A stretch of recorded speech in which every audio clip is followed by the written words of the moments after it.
Oxygen and carbon dioxide transport builds upon our narrative of how the respiratory system exchanges gas for the rest of the body. So you may follow along to build up your knowledge in Chapter 6 de Desjardins. So here's a good depiction of the overall internal and external respiration. So we've talked about how in our ambient environment, oxygen is supplied as part of the air. It's just part of our ambient air. So it's always 21% of the ambient air. So as we inhale, we go from an oxygen pressure of about 159 millimeters of mercury or torr at sea level into our alveoli at about 105 torr. Then the process of oxygen transport goes through diffusion into the alveolar blood, where it's dissolved in the blood plasma. The PaO2 value then is approximately 100 torr. Then it goes through our tissues, where it gets extracted by the tissues at approximately 250 milliliters per minute, leaving the venous oxygen level to be around 40 torr. Carbon dioxide gets created as a result in the tissues as a result of cellular metabolism. And then today we're going to talk about how that's transported and taken back to the lungs as well. So oxygen is transported in the body in two different ways. The majority of it is attached to the hemoglobin molecule on the red blood cell, and the other portion is dissolved in the blood plasma, and that's just outside of the red blood cell. There's approximately 97% of the oxygen that is carried in our body is attached to hemoglobin, and 3% is dissolved in plasma. We can look at carbon dioxide transport as well. 70% of carbon dioxide is transported via the bicarbonate ion. 23% of it is attached to hemoglobin, and then approximately 7% is dissolved in plasma. So the majority of oxygen is bound with hemoglobin. So there are 4 heme groups in each hemoglobin molecule. So there are a total of 4 oxygen molecules that can combine with hemoglobin. It is reversibly bound, and when it's attached to hemoglobin, we call it oxyhemoglobin. So it can go back and forth and become oxyhemoglobin and deoxyhemoglobin when oxygen is not bound to that hemoglobin.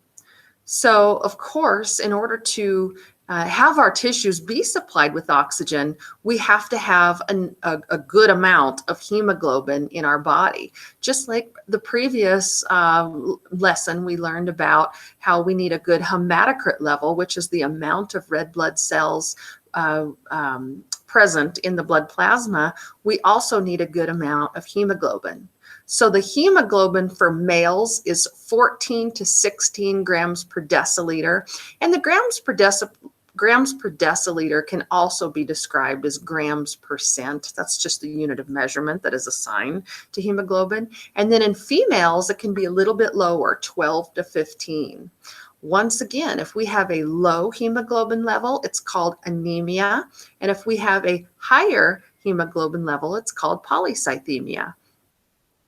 Each gram percent of hemoglobin can carry 1.34 milliliters of oxygen. So now we're going to kind of convert back and forth between our grams percent or volume percent versus milliliters.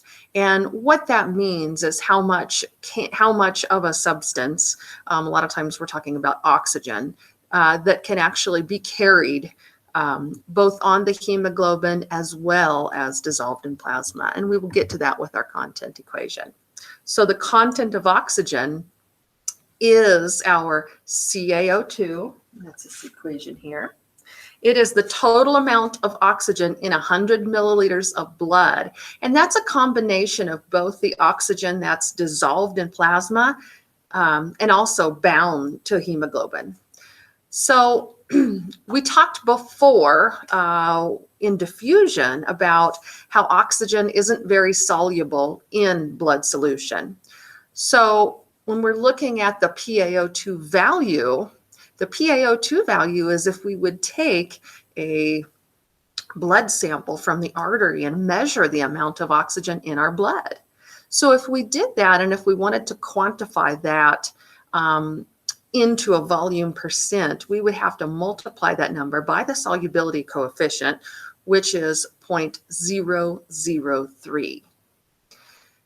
If you can see this number up here, the normal value of oxygen that we said is approximately 100 millimeters of mercury or torr in our arterial blood. If we take that times 0.003, it's a very negligible amount. It's only 0.3 quantified into milliliters. So very small amount. So the main portion of our oxygen has to do with our hemoglobin values. So if we have a low hemoglobin, we're going to have a low content of oxygen throughout our body. So in order to get the amount of hemoglobin that's bound to oxygen, we have to take that hemoglobin value times 1.34. Some books or some resources may be 1.36, but according to the National Board for Respiratory Care, it's 1.34. So the normal amount of volume percent as a content whole is 20 volumes percent. So here's the equation, the CaO2, this is the content in our arterial blood. We can also look to see that you can calculate what's in the venous blood and then what's in the pulmonary capillary, and that's something that couldn't easily be measured. So it is, so it's an equation that we can also work through.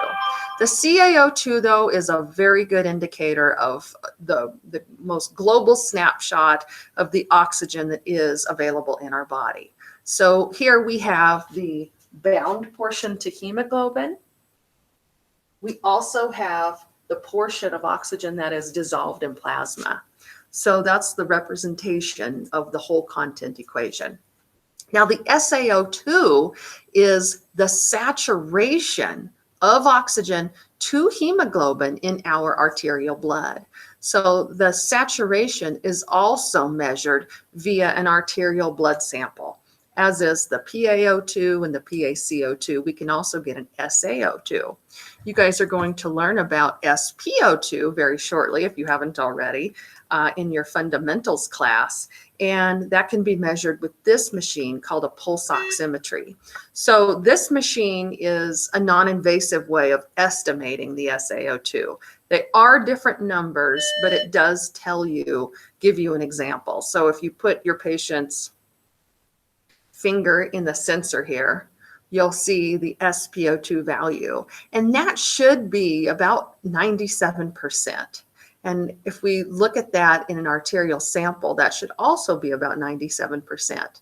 So mine right here is 99%. So what that means is 99% of my hemoglobin is saturated with something. Hopefully that something is oxygen, and we can assume that. But that's what it's telling you. And then here is my pulse rate. My pulse is a little high because I've had lots of coffee, but it's within the normal range still. It's at 87. So that's what this pulse oximeter will show you. So once again, the normal content is 20 volume percent. And if we look here, hemoglobin is a big factor for this equation. You have low hemoglobin, you're going to have a low content of blood. And when you don't have enough oxygen for the tissues, it's called hypoxia. A clinical sign that could tell you that your patient is hypoxic is when your patient has a low amount of the dissolved oxygen, which is the PaO2. They all turn blue. So you can see here by the picture, the peripheral fingernails are blue on the elderly patient, and then the little baby here that was just born is still cyanotic or showing a blue tint, and that's pretty common for babies. This looks like a pretty small baby. That can be pretty common until the babies take over and fill their lungs with oxygen and become more pink throughout. So cyanosis is a really good clinical example to show you about how the patient's perfusing and oxygenating. So last lesson, we also talked about cardiac output, and we said we have to have an adequate amount of oxygen. So our lungs need to be working. We also have to have a normal amount of cardiac output. So this next equation that we're going to look at is called our total oxygen delivery. And that's looking at all of the content of oxygen in our blood, as well as the amount of cardiac output in our blood. So the actual equation for our DO2, or our delivery of oxygen, is our CaO2 times our cardiac output. And because we went and put the CaO2 from milliliters into a volume percent, now we have to use that factor to get that out of milliliters, or excuse me, out of volume percent and back to a volume again. So what we're looking at here now is our CaO2 times 10 to get it out of volumes percent and get that back into a volume. And then you multiply that by our cardiac output. So last lesson we learned that our normal cardiac output is 5 liters per minute. And we see here that our normal volume percent of CaO2 is 20. So therefore, when we do that equation, we get approximately 1,000 milliliters per minute.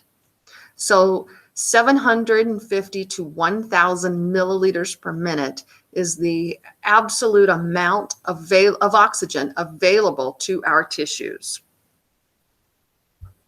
Now, our tissues consume oxygen. So I said previously they consume approximately 250 milliliters per minute. And at the same time as they're consuming approximately 250 milliliters per minute of oxygen, they're putting out approximately 200 milliliters of carbon dioxide per minute. So when we talk about what our tissues are actually taking, that's called our oxygen consumption. So that is the amount of oxygen extracted by our body tissues in 1 minute. So normal is approximately 200 to 250 mils per minute, and that's an index of our metabolic level in our cardiac output as well. So if we have a higher amount of metabolism, such as if we have a fever, or we are exercising, or perhaps we're septic, meaning there's an infection going through our whole body, and we're going into shock where our tissues aren't having enough perfusion that they need, they will want to uptake a lot more than normal. So therefore, we can think about our oxygen extraction ratio is how much is consumed based off what is available. So consumption over delivery. And if we said that the normal delivery is 1,000 and the normal consumption is 250, you could think of that number as 25%. So on an average day at rest in a healthy individual, our tissues take up approximately 25% of what is available to them. And here in red, we see that the delivery of oxygen must be greater than the consumption, or else our tissues will not have enough oxygen, and your body will go into a shock state. So the next concept here is looking at your tissue oxygen consumption related to your DO2 and your CaO2. So on the arterial blood side, we can see that we have 5 liters per minute of cardiac output. So the arterial blood that is oxygenated and has a good cardiac output. It goes through the tissue oxygens and they're consuming about 250 milliliters per minute. Then we see the venous side after the tissues have oxygenated and taken what they needed. So then we can look at our mixed venous or our venous content, and we can also look at something called a mixed venous saturation. So a mixed venous saturation is a way for us to look and see what the tissues, what percentage they've actually consumed. So normal is about 65 to 75%. And that would make sense because we said before that our bodies and our tissues have uptaken or consumed approximately 25%. So if you think about that, if they have taken more than the 25%, your SVO2 will decrease in value. Okay, so we can actually get that number via an SVO2 or a mixed venous oxygen saturation. So once again, we have the alveoli here in this picture with our oxygen showing that in our mixed venous blood, it starts out at around 40 torr before it goes through the alveoli and gets filled with oxygen. And then our PCO2 value in our venous blood is higher than that in the alveoli. And so that's why our carbon dioxide will want to travel down its concentration gradient into our alveoli. So the SVO2 is used in a clinical setting as an early indicator of changes in the patient's status. It shows an end result of tissue consumption. Normal is 65 to 75%. The limitation of using this is it's a very invasive test. If you think about that, you have to put what's called a pulmonary artery catheter into the pulmonary artery with a little monitoring system. So it's nothing like putting a pulse ox, a non-invasive pulse ox, on the finger. It's actually putting a catheter up into the heart, into the pulmonary artery. So it's only reserved for the sickest of patients. So times when our consumption would increase is if your patient is feeling pain, shivering, agitation, hyperthermia. And so that would, if the consumption goes up, the sats would go down because it's taking more, it's consuming more. If your delivery is decreased, and that might be the case of heart failure, hypovolemia, hypoxia, anemia, or carboxyhemoglobin, that would also decrease our SVO2.